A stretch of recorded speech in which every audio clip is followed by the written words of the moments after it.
Jai Shriman Narayan. Jai Shriman Narayan. Jai Shriman Narayan. I pay my obeisances to my spiritual master, Srimad Jagadguru Sudarshan Acharyaji Maharaj. I pay my obeisances to Lord Sri Ramanuj. I pay my obeisances to the Purva Acharyas. I pay my obeisances to the 12 Alvars. I pay my obeisances to Mother Lakshmi. And I pay my obeisances to Lord Sriman Narayan. I welcome all of you here physically at the Sri Narayan Dham in Durban, South Africa. I welcome those that's watching this discourse locally, nationally, and internationally, and I welcome in advance those that's going to be watching this discourse when it is posted in YouTube and the various groups from around the world. Our topic on creation and the created continues, and we are using the information that has been summarized as the most scientific handbook in this planet, the Bhagavad Gita.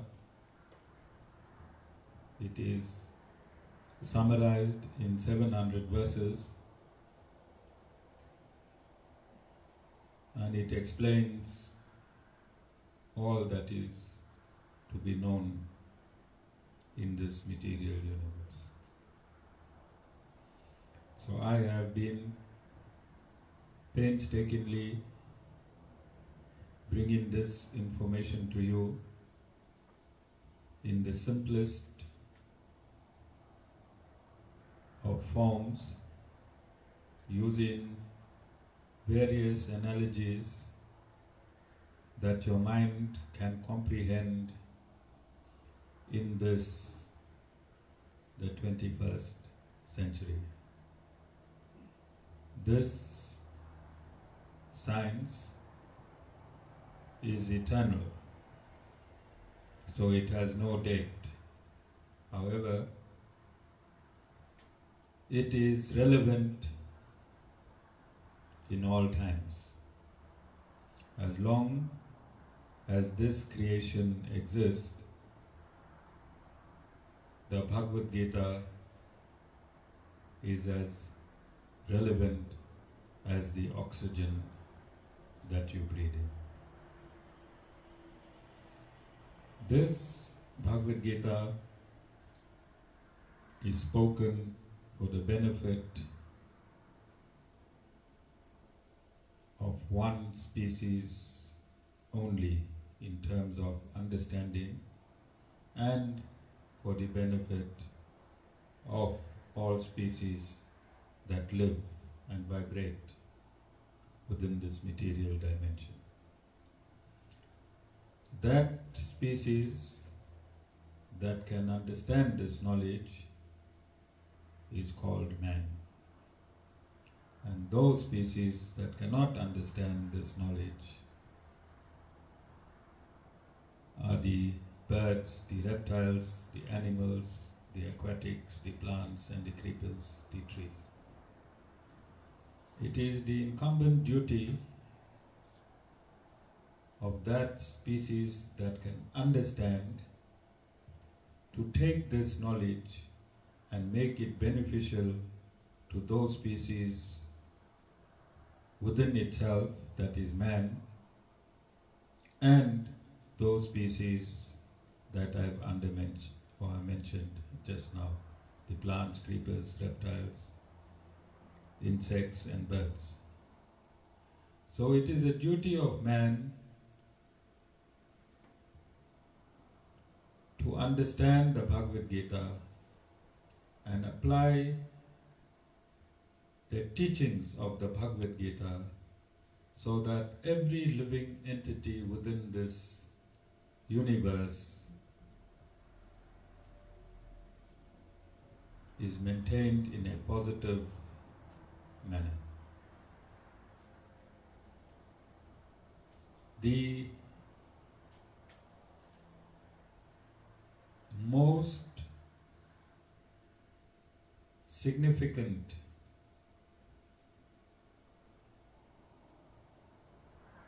and the most troubled ingredient in man, which has been meticulously implanted by man's own karma, is ignorance. So this ignorance that is implanted in man is not there by mistake. It is by design. Whose design, Jessica? Man's own design. And this, the root cause for this ignorance is a one-letter word called desire. One-letter word called desire. Desire is the root cause of man's ignorance. Desire is the root cause of man's ignorance, and ignorance takes its birth from the sum total of man's karmas. So if you do not desire, there will be no ignorance and no karma. The fabric of man's mind is a bundle of desires. The fabric of man's mind is a bundle of desires. These desires spurn man into action.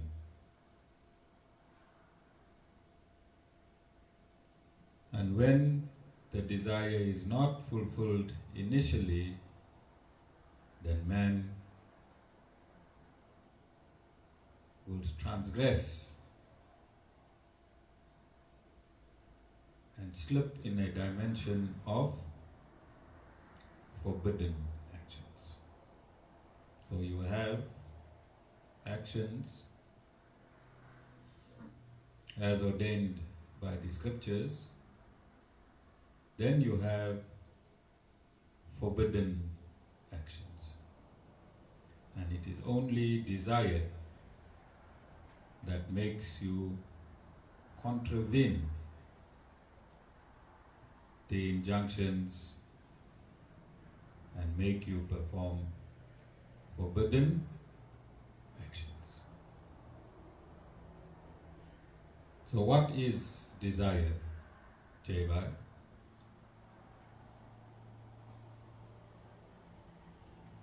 I suppose it's all the things that you want to acquire. Is it a want or a need? It's a want.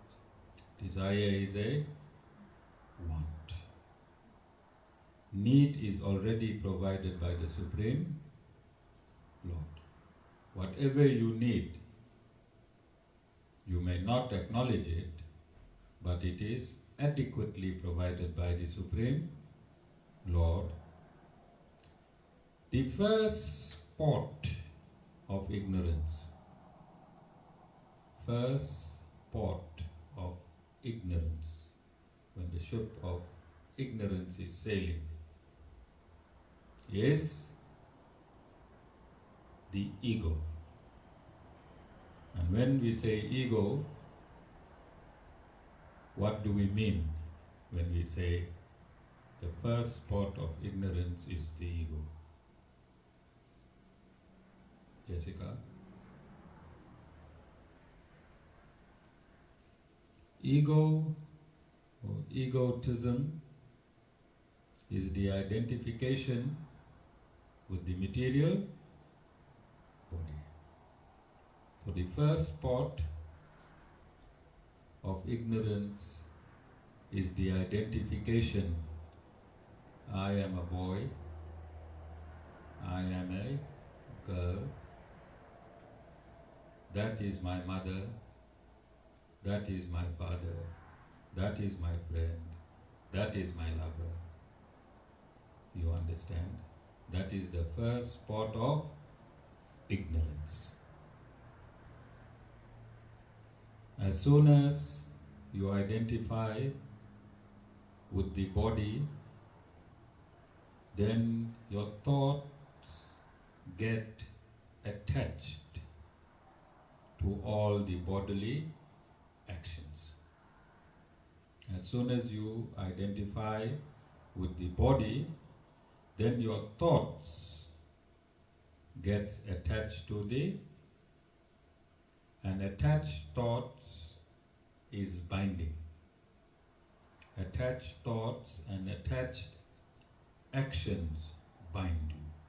What does binding mean? Yes, its results appear on the Lord's spreadsheet. Attached thoughts and attached actions bind you. Are you understanding? This is my car, this is my wife, this is my husband, this is my house, this is my family, this is mine, mine, mine.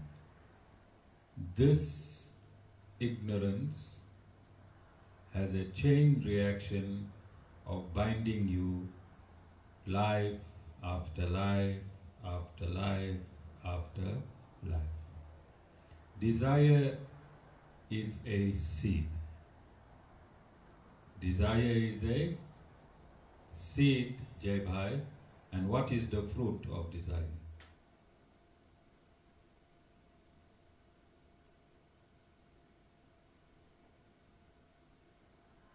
What is on material possessions? Is karma. Everything that you desire in this life that you do not attain, you are given another life to attain it.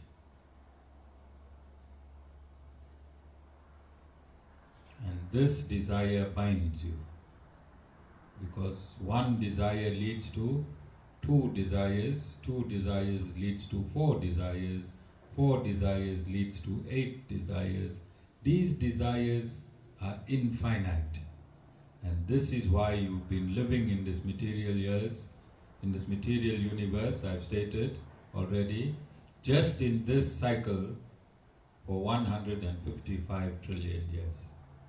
And the root cause of your existence in this material body is unfulfilled desires, which results in a bondage called karma. Is it easy to understand? Not so easy. Difficult, all right? But we said that Sanatana Dharma is science, and science means knowing things as they really are. Science means knowing things as they really are, and the first thing you really need to know is that you are not this material body. You are not this material body.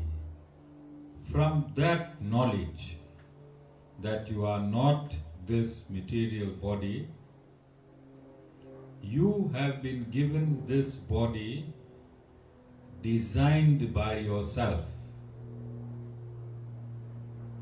You designed this body, and God made this body get constructed for your benefit as per your design. So if you have a heart problem, it's by perfect design.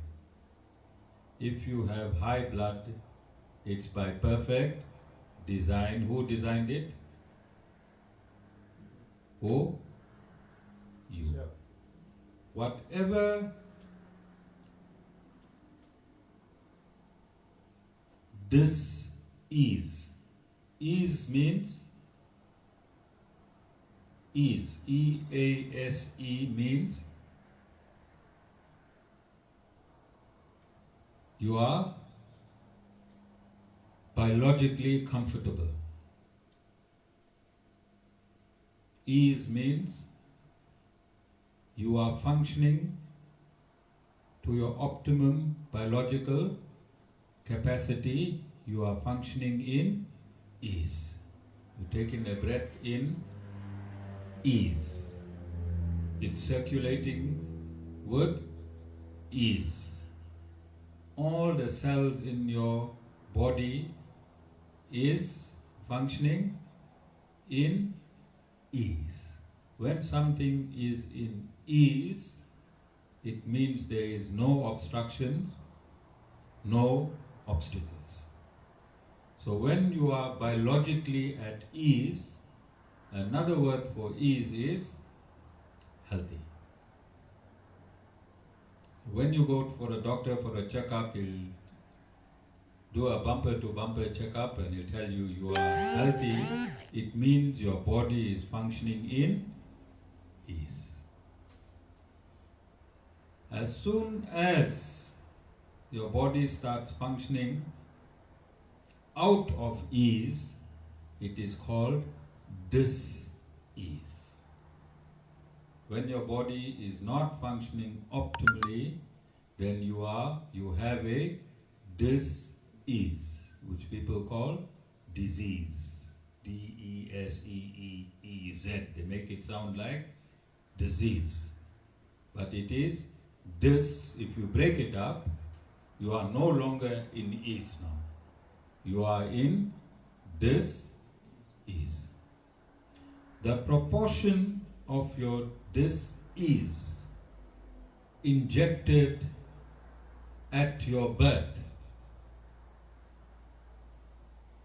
has been designed by you in your previous lifetimes together with residues from other lifetimes, and that sum total has been proportionately injected into every human entity.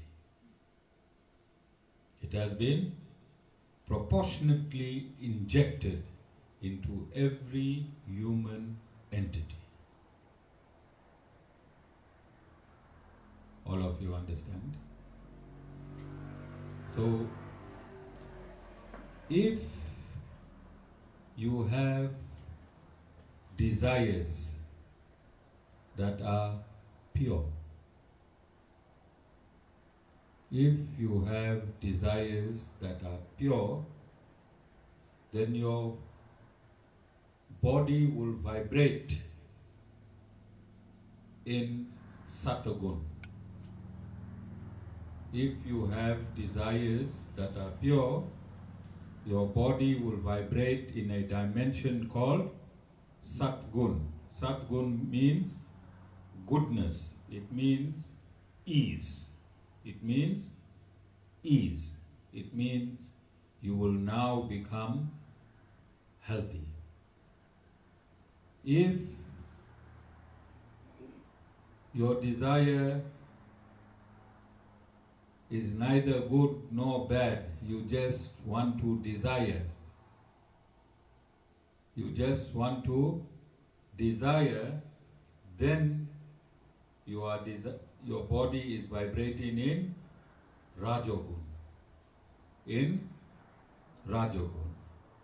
And if your desire is forbidden actions, then you vibrate in Tamagun. Tamagun is opposite of Sattvagun.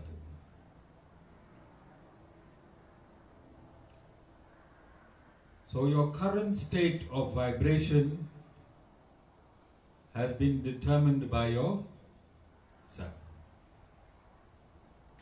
Same body, it does not vibrate in one dimension all the time. It keeps on changing gears. From Tamagun, certain actions will be Rajogun, certain actions will be Sattvagun. It's an automatic lever that keeps changing. It has been calibrated. It has been perfectly and meticulously calibrated by the Supreme Lord.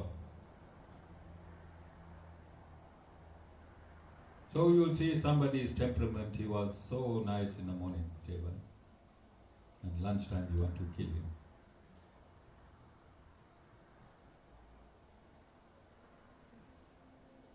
And by supper you don't care. Behavior is neither bad nor good. So that person in a day changed from Tamagun to Sattvagun to Rajagun. Okay? It can just change in any direction, from Sattvagun to Tamagun, from Sattvagun to Rajagun, from Rajagun to Tamagun, or from Tamagun to Sattvagun. But it is perfectly calibrated as per your own design. You designed it. And this calibration is up to the millisecond. And it takes place in your sleep and your awake state, and in your unconscious state as well, and in your dead state as well. All states you have calibrated an impulsion that God designs, and it happens exactly like that. Cannot be changed.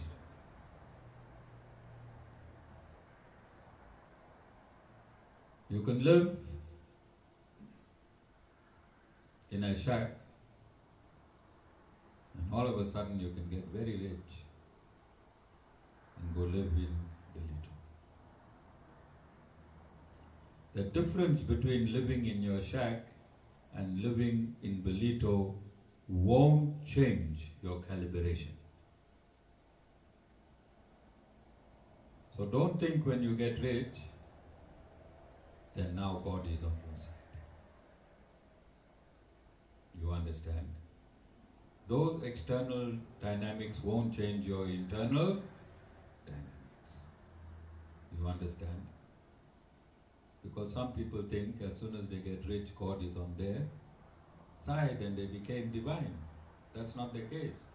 Richness or poverty is again your calibration. You calibrated whether you want to be rich in this life or poor in this life. If somebody stole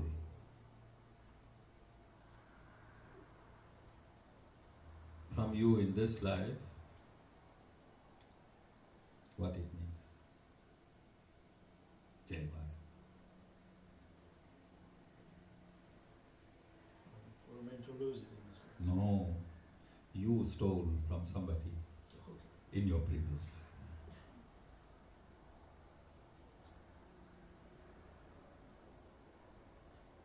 So this is absolute science, and I may take a few years before I complete this course, okay? The rest of your Sundays. Okay? Because we want to make these discourses practical. So when you go home, you discipline yourself Nothing can change. I give you R1,000,000. I can give every one of you R1,000,000. Nothing will change. Nothing will. You'll wear a Pierre Cardin shoe, Jaiba, if I give you R1,000,000. You'll get the latest, okay, Mercedes are all more than R1,000,000, alright? It'll just be some cosmetic change, alright? But from the absolute dimension, nothing has changed. Nothing has changed. You understand? Because we are treating the symptom. As long as you treat the symptom, in reality what you are treating. If you have a boil, Jaibai, and I take a needle, I burn it so you don't get infected, and I bust the pus out, tomorrow the boil will come again. So the symptom is the boil. It has a root in your skin. We have to remove the root. We have to remove the root. We can continuously pierce the boil. As long as we don't remove the root, the boil is going to keep coming up again and again and again. So if we give you R1,000,000, that R1,000,000 boil will burst its bubble, then you'll come back for another million. You understand? But if we remove the root that's causing this boil, you'll never have a boil. So we need to remove the dis-ease permanently.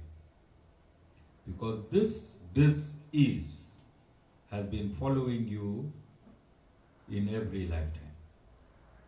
In every lifetime. We only want to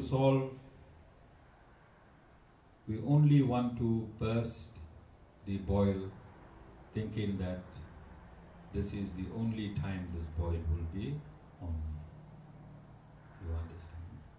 But this boil appears in every lifetime. And when we burst it, if it stays burst for one lifetime, it's absolutely nothing. Because you will have another lifetime, and maybe 2 or more boils will be there. So these discourses that we are discoursing at the Sri Narayan Dham is to set you free, is to start a process of setting you free in this lifetime and subsequent lifetimes. Nobody is going to come and sit here, Jaibai, if the problem will only be solved at death. Isn't? Who's going to come back in? You understand? So we have to start solving your problems from this satsang, but we also want to make sure that you never suffer again in another lifetime in a material body. So it's a double bonus. In this lifetime, we bring you from dis-ease into ease, because if your mind is vibrating in tamogun, that's where the dis-ease prevails. So if you submit to the treatment, then your mind will be switched from tamogun to satagun. In satagun there is no dis-ease. Same person,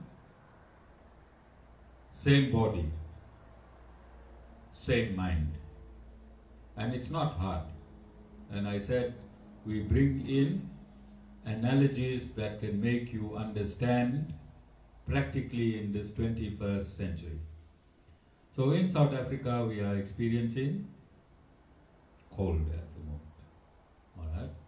And those that are in Johannesburg, it's absolutely cold here, between minus and 7 and 10 degrees, okay? So they have an apparatus called the air conditioner, called the air conditioner. The current going to the air conditioner comes from one source, it is electrons, is it not? But the air conditioner within itself has a temperature knob, That knob can convert the air that's in your room, which is very cold, that air through the air con can now be heated. Can it not? Can it not? So that discomfort that you are experiencing can be turned into a comfort. Same room, same air, same people.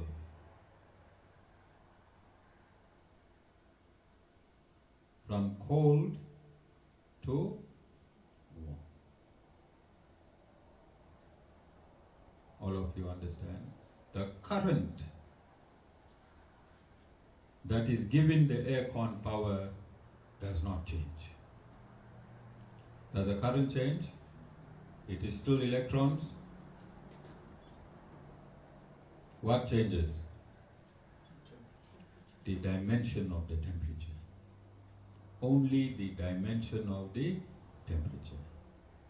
Instead of Sita, she got her own normal sounds. On an ordinary day with normal temperature, imagine in that freezing cold how many more sounds must be emitting from Sita. And as soon as you turn the temperature to slightly above room temperature, there will be sounds of jubilation. Okay? Might be misinterpreted, but it will be sounds of jubilation. You understand? If it is so simple in a material object that man created, how much more simple is changing your dimension of your mind that God created?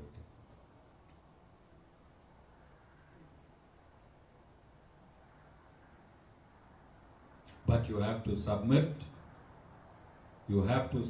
to the change. You have to submit to the change. All of you understand? So in chapter 4, verse 34, this instruction that you must find a bona fide spiritual master is given by Lord Sri Krishna. And to make sure that people don't misinterpret that this instruction is only for karma yoga, because in the topic of karma yoga, this instruction is given. In the topic of karma yoga, this instruction is given. Then in chapter 13, verse 7, which I read last week, chapter 13, verse 7, which I read on Thursday, I think, or Sunday, I don't know. Again, this instruction is given. And this instruction is given with virtues. So the Lord prescribed certain virtues. In the middle of the virtues, He prescribed servicing a bona fide spiritual master, and then He continues with other virtues. So it means you cannot change your vices into virtues on your own. You need a bona fide spiritual master through discourses like this. these discourses have a simultaneous effect in terms of knowledge and purification. In terms of knowledge, whilst you are attaining knowledge in these discourses, your mind is also getting spiritualized. Your mind is also getting spiritualized simultaneously. So when you attain knowledge by a bona fide spiritual master, you get these gurus that travel around the world. You pay your 500-600 rand. They have very, very big names.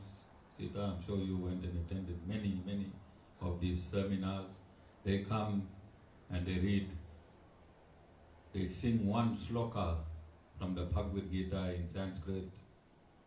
Then they'll explain a whole lot of things to you. After you paid your 2,000 rand, they're gone back and you are 2,000 rand poorer because you attained nothing.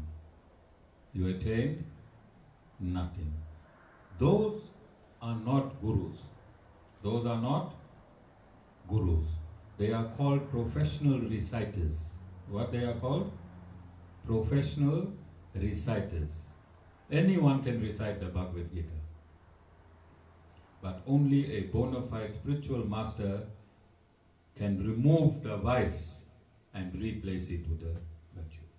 You have to be a precision surgeon. You have to have qualities that can painstakingly remove the vice and insert it with a virtue. And it is for this reason that the Lord has stated for the second time in the Bhagavad Gita, only 700 verses. How many? 700. In that 700, twice already he has stated that you must serve a bona fide spiritual master, which means that the knowledge of the Bhagavad Gita can only get imparted to you and assimilated into you by a bona fide spiritual master. But look at the qualitative changes that overcomes you. Look at the qualitative changes that gets embedded into you. So when you go to these professional reciters, they want to make a quantitative change. They want to make a quantitative change. This is why you go to these people. If you got one car, you want to have another car. If you have one house, you want to have another house. And I don't know what else you desire, you understand? But a bona fide spiritual master wants to make a qualitative change. A qualitative change within. Quantitative changes are external. Qualitative changes are within. All of you understand? So when you come to a bona fide spiritual master, this weed of ignorance has millions of roots in your mind. Millions of roots in your mind. And the Guru, through these discourses, starts pulling out one by one the root of ignorance. Okay? And when you go to a professional reciter, he comes with this machine we got in the back. What you call that machine?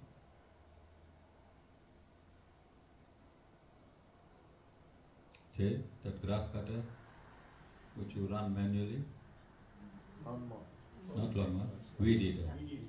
Yeah, but it does not, it just cuts on the top. And the time for its cutting on the top is the duration of the satsang. Is the duration of his talk. So when he sits there and he talks, he pulls out his weed eater and he just cuts the weed on the top. when you go home, it's back there. You understand?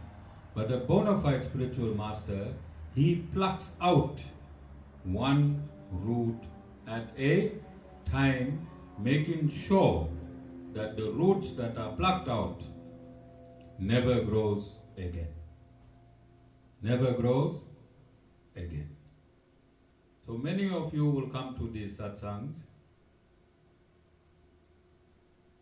and you'll wonder in your mind, what qualified me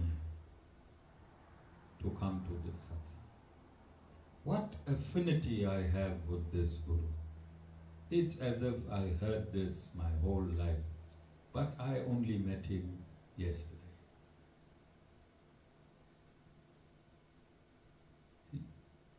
Sita, you shaking? You get in a trance? You must inform us.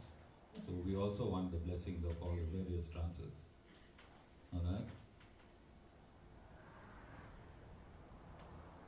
And some of you, when the Guru is discoursing, the penny drops. Say, yeah, hey, I knew it. It was in the forefront of my thought, and the penny drops. This is not because the penny dropped today, Jai. This is because in previous lifetimes the Guru has been weeding. And I said the Guru's, bona fide Guru's weeding is absolute. What does it mean?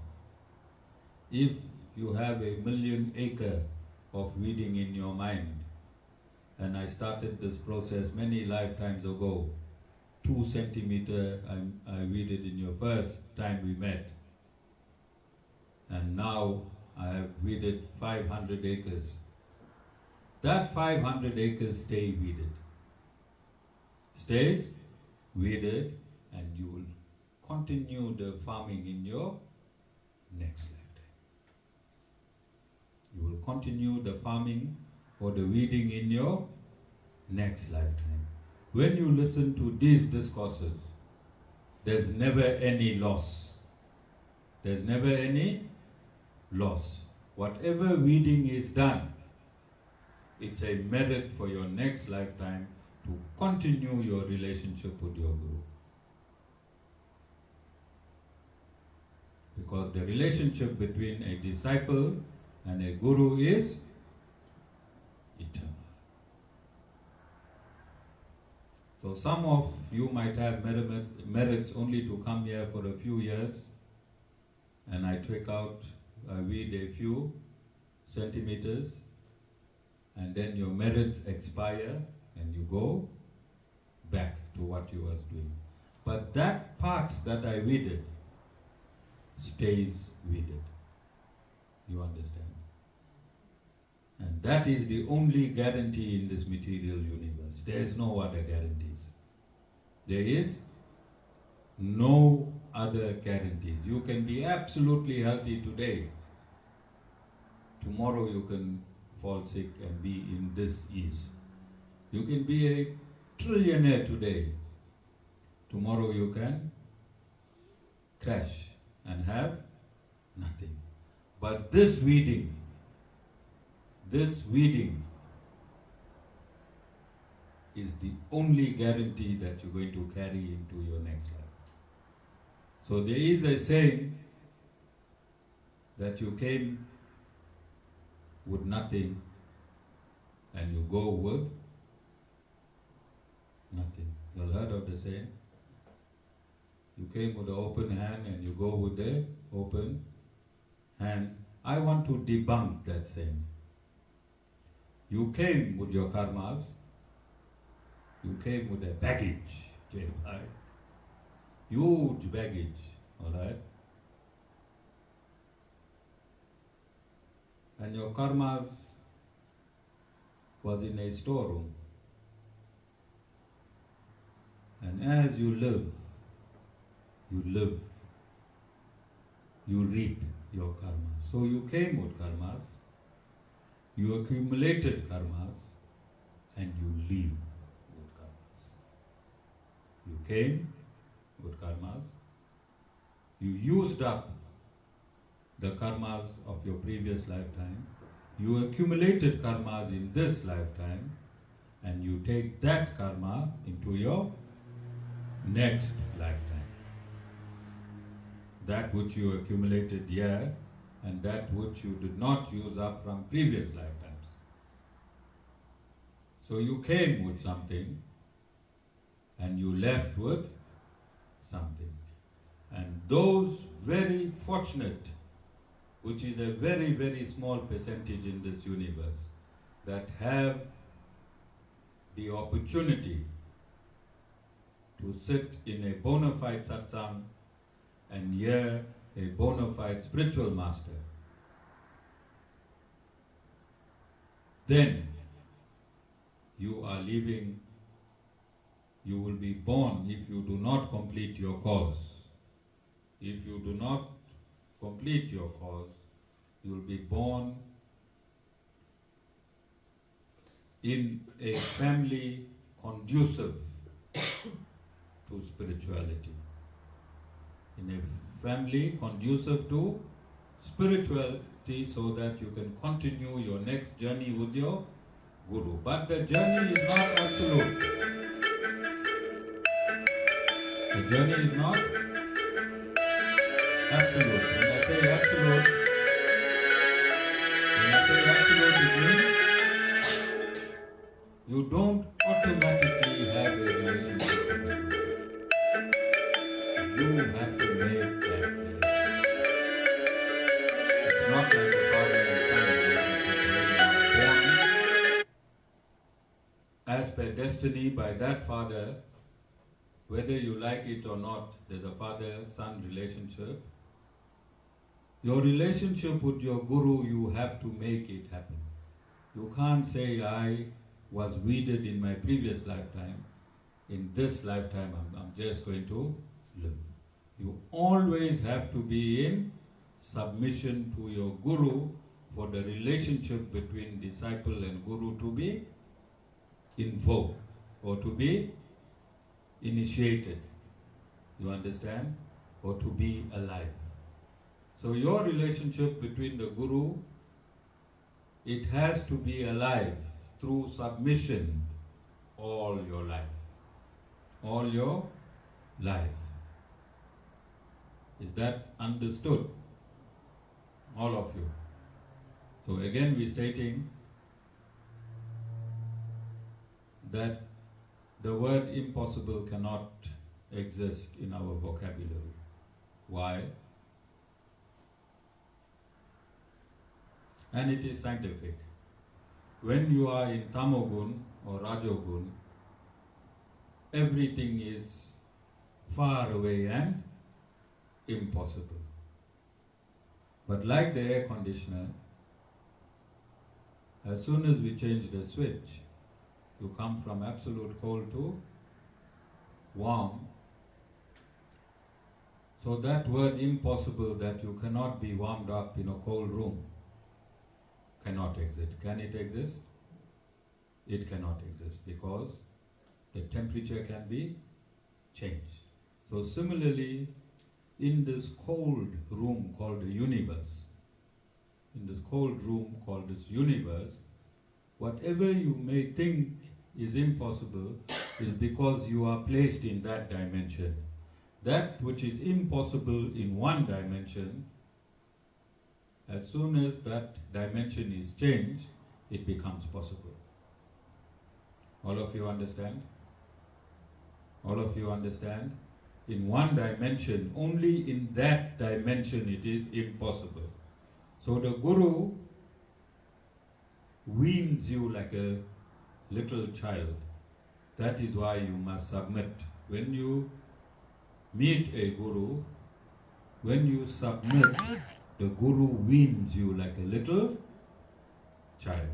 And in that weaning process, the word impossible disappears and all possibilities become apparent.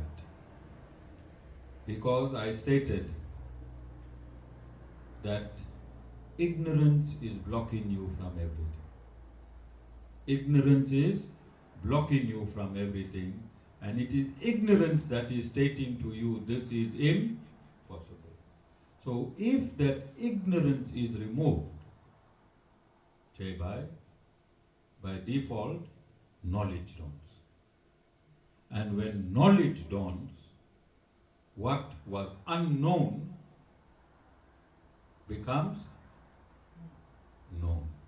And when the unknown becomes known, where is there any fear, Jessica? Why should you have fear when the unknown has now become known? So we have fear of the unknown, and that fear is due to our own ignorance. When that unknown becomes known, then the fear is also removed. So ignorance removed, fear removed, impossibility becomes possibility. All of you understand? Any questions, Jeva? Any questions, Jessica?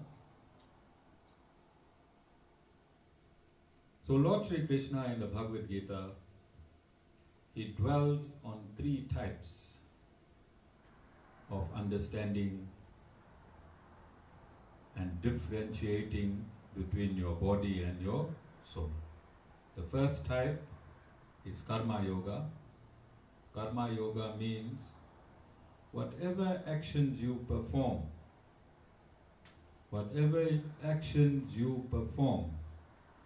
in your status of life,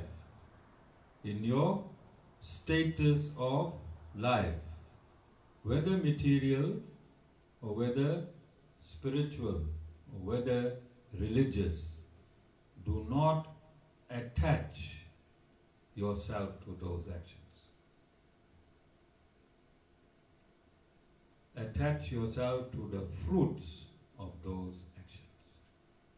Basically, fruits of those actions mean, I built this ashram.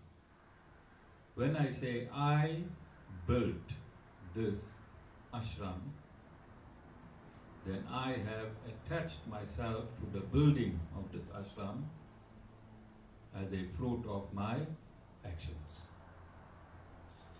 But if I say, through the grace of the Lord,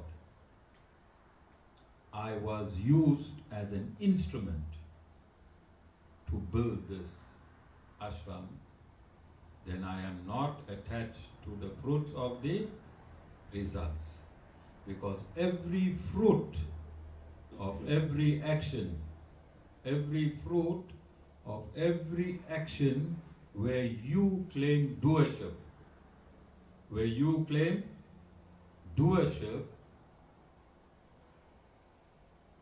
becomes binding on you. And that is why for every action there has to be a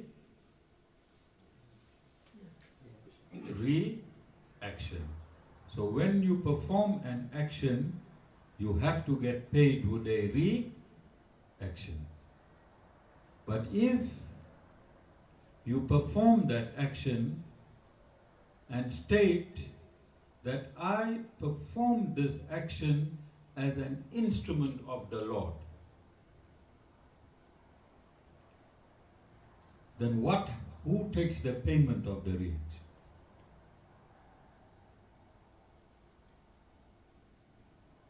Jaibai, I want you to understand this concept. If humankind can understand this concept, now, then Kali Yuga will turn into Satyuga with immediate effect. We don't have to wait for 437,000 years for Kali Yuga to change into Satyuga. It will change as soon as every man understands this concept. For every gross action, there is a gross reaction. Is that material science has proven that? Similarly, for every subtle action, there is a subtle reaction. For every, behind the gross action is a subtle action, and behind the gross reaction there is a subtle reaction. So when you say, I did this, when you claim doership, then you are in ignorance because you are not the body. The body did this, not you, the soul. But when you say the soul did this, then the reaction, there must be a reaction. That reaction is called karma, and that karma you live your next life. So if you do not want to have any karmic reactions as of today, then whatever you do, you convert it of you being an instrument of the Lord for it to get done. You convert it as being an instrument of the Lord for it to get done. Okay? So once again, Jai Bhai, if somebody steals your Mercedes Benz, you have to ask yourself, why did my Mercedes Benz get stolen? So why did your Mercedes Benz get stolen? Probably stole something. You stole somebody else's Mercedes Benz, right? So in this lifetime, your Mercedes Benz got stolen. Then you have to think in equanimity. What equanimity means, Jessica? Any time you think in whether a good happens to you, okay, say the Guru gives you a Porsche now. Guru gives you a Porsche next week. What would it mean? In a previous lifetime you gave somebody a Porsche, and the Guru gave now in this lifetime gave you a Porsche. Isn't? Similarly, if your Mercedes gets stolen, then you will say, in my previous lifetime I stole somebody's Mercedes, this lifetime my Mercedes got stolen. If you can say these two things and be even-minded, it's called equanimity of thought. Now look at your body, how much less poison it will have if you know why the things are happening to you are happening to you.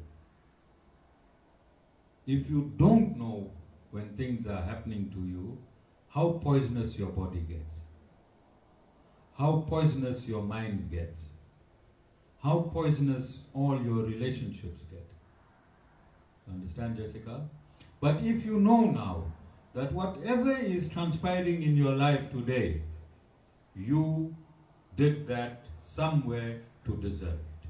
And if you say, thank you, Lord, for ridding me of my karmas. Thank you, Lord, you are ridding me of my karmas. You are making me exhaust my karmas for A, B, C to happen. And this is why in Sanatana Dharma we say, give gratitude every morning. So if you say, thank you, Lord, I deserve this, either individually or collectively as a family, we deserved it. Thank you very much for getting rid of our karmas. We are mere instruments, and that person who stole my Mercedes Benz, please forgive him because he's an instrument for you to make me pay off my sin. You understand, Jai Bhai? Is there any poison in you? All of you understand? And this is why in Sanatana Dharma we say there are no enemies and no friends. Because in the absolute system, whoever was placed as a friend has been placed as an instrument to assist you in your karma, and whoever has been placed as an enemy has been placed as an instrument to assist you in your karma. So from the absolute level there are no enemies and no friends, everything is absolute. Jai Shri Mandir.